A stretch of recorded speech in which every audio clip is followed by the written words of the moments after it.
Hey everybody, what's up and welcome back to today's video guys. And today guys I'm going to be showing you how to import voice memos to GarageBand.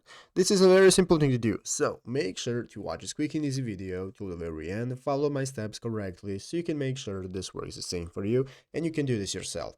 But yeah guys, let's get straight into it. So the first thing you want to do is to go ahead and open up the official GarageBand application on your mobile phone if you're not already. If you do not have the application, just go to the App Store and download it, and after opening it up you'll be greeted by this main page right here, which is the home page where you can find all the instruments you can play. As you can see right here, we have our audio recorder and so on.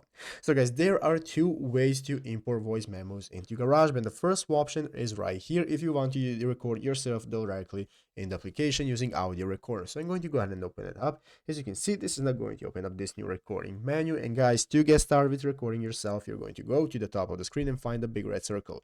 The big red circle is the button that's going to start the recording process. Then you can get started with making the memo, and after finishing the recording, here in the upper left corner you can click on edit mode.